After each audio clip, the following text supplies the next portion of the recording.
Chapter 1. Danny Meadow Mouse is Worried.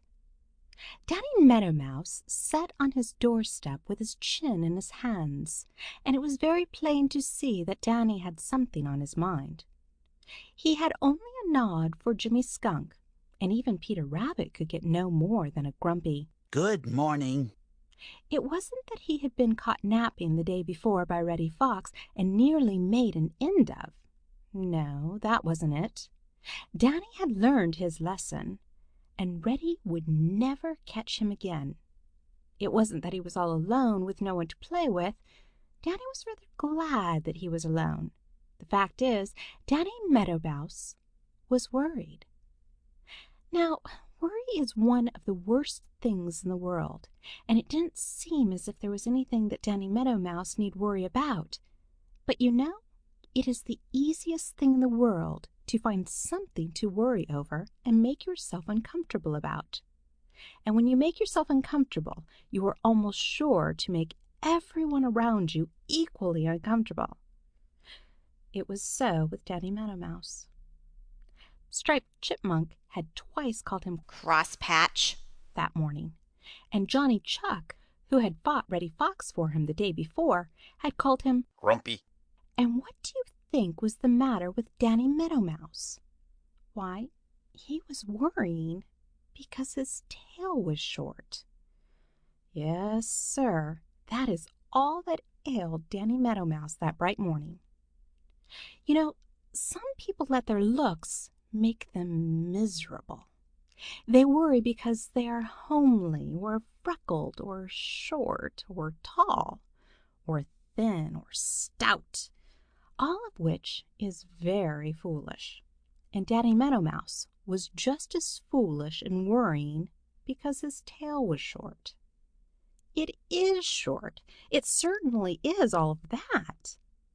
Danny never had realized how short until he chanced to meet his cousin Whitefoot, who lives in the Green Forest.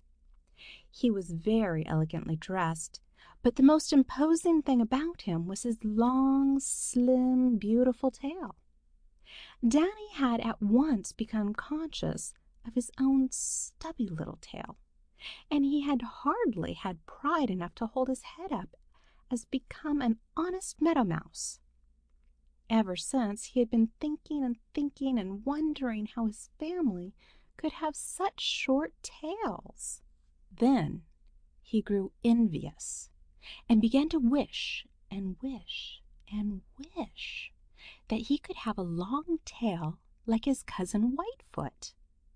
He was so busy wishing that he had a long tail that he quite forgot to take care of the tail he did have, and he pretty nearly lost it and his life with it.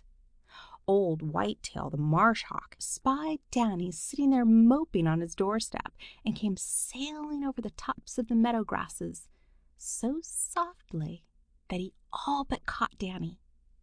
If it hadn't been for one of the Merry Little Breezes, Danny would have been caught, and all because he was envious. It's a bad, bad habit. End of Chapter 1. Chapter 2. Danny Meadow Mouse and his short tail. All Danny Meadow Mouse could think about was his short tail. He was so ashamed of it that whenever anyone passed, he crawled out of sight so that they should not see how short his tail was. Instead of playing in the sunshine as he used to, he sat and sulked. Pretty soon his friends began to pass without stopping. Finally, one day, old Mr. Toad sat down in front of Danny and began to ask questions. "What's the matter?" asked old Mr. Toad. "Nothing," replied Danny Meadow Mouse.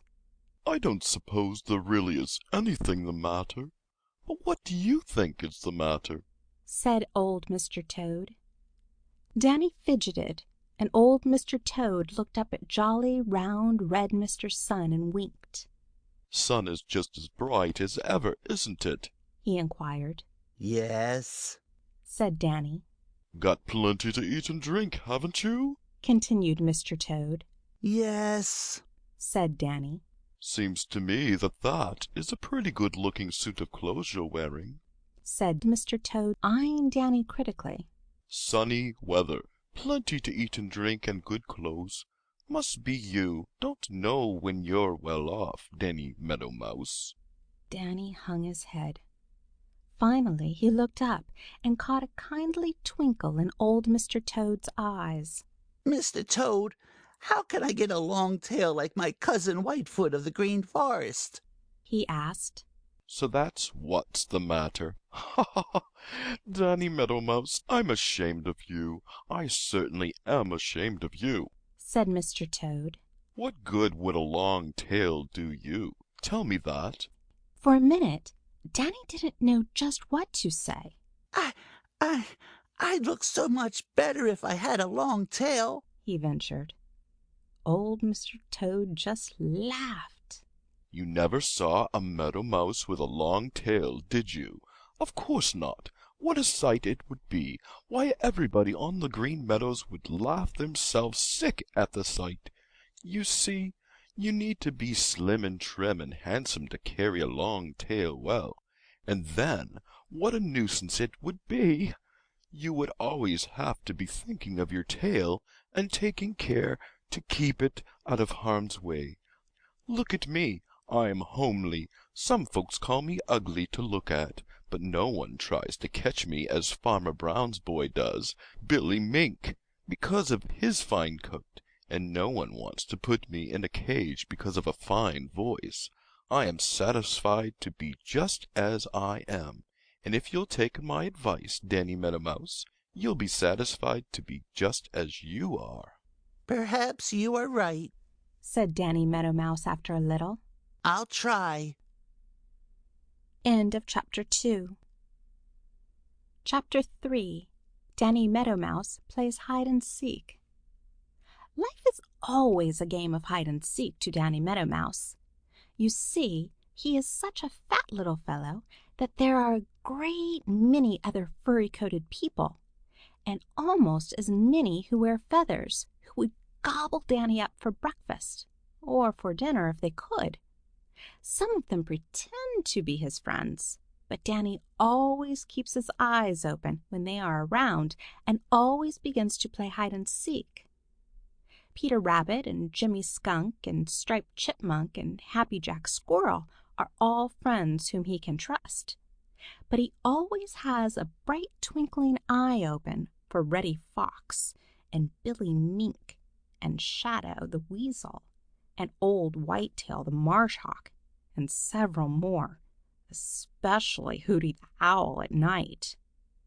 Now Danny Meadow Mouse is a stout-hearted little fellow, and when rough Brother North Wind came shouting across the Green Meadows, tearing to pieces the snow clouds and shaking out the snowflakes until they covered the Green Meadows, deep, deep, deep, Danny just snuggled down in his warm coat in his snug little house of grass and waited. Danny liked the snow. Yes, sir, Danny Meadow Mouse liked the snow. He just loved to dig in it and make tunnels. Through those tunnels, in every direction, he could go where he pleased, and when he pleased, without being seen by anybody. It was great fun. Every little way he made a little round doorway up beside a stiff stalk of grass. Out of this he could peep at the white world, and he could get the fresh cold air. Sometimes, when he was quite sure that no one was round, he would scamper across on top of the snow from one doorway to another, and when he did this, he made the prettiest little footprints. Now Reddy Fox knew all about those doorways and who made them. Reddy was having hard work to get enough to eat this cold winter, and he was hungry most of the time. One morning, as he came tiptoeing softly over the meadows, what should he see just ahead of him but the head of Danny Meadow Mouse pop out of one of those little round doorways. Reddy's mouth watered, and he stole forward more softly than ever. When he got within jumping distance, he drew his stout hind legs under him and made ready to spring. Presto! Danny Meadow Mouse had disappeared. Reddy Fox jumped just the same and began to dig as fast as he could make his paws go. He could smell Danny Meadow Mouse, and that made him almost frantic. All the time, Danny Meadow Mouse was scurrying along one of his little tunnels, and when finally Reddy Fox stopped digging because he was quite out of breath, Danny popped his head out of another little doorway and laughed at Reddy. Of course Reddy saw him, and of course Reddy tried to catch him there and dug frantically just as before. And of course Danny Meadow Mouse wasn't there. After a while, Reddy Fox grew tired of this kind of a game and tried another plan. The next time he saw Danny Meadow Mouse stick his head out, Reddy pretended not to see him. He stretched himself out on the ground and made believe that he was very tired and sleepy. He closed his eyes. Then he opened them just the tiniest bit so that he could see Danny Meadow Mouse and yet seem to be asleep. Danny watched him for a long time. Then he chuckled to himself and dropped out of sight.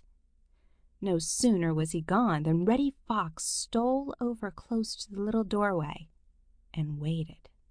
He'll surely stick his head out again to see if I'm asleep, and then I'll have him, said Reddy to himself. So he waited and waited and waited. By and by, he turned his head. There was Danny Meadow Mouse at another little doorway, laughing at him. End of Chapter 3. Chapter 4. Old Granny Fox Tries for Danny Meadow Mouse.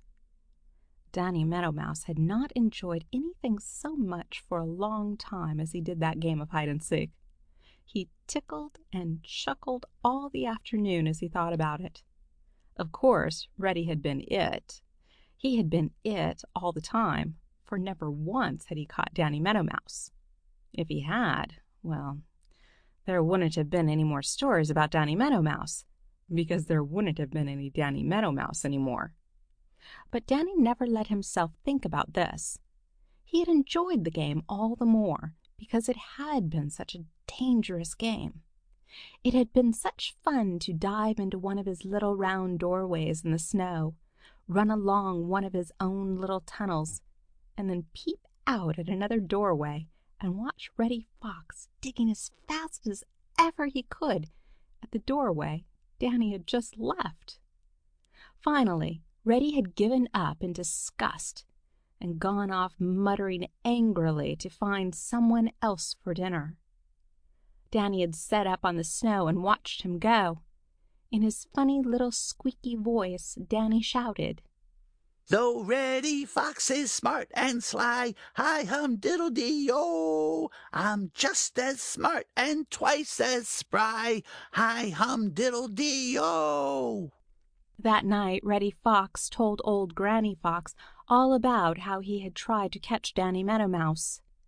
Granny listened with her head cocked on one side. When Reddy told how fat Danny Meadow Mouse was, her mouth watered. You see, now that snow covered the Green Meadows and the Green Forest, Granny and Reddy Fox had hard work to get enough to eat, and they were hungry most of the time. I'll go with you down on the meadows tomorrow morning, and then we'll see if Danny Meadow Mouse is as smart as he thinks he is, said Granny Fox.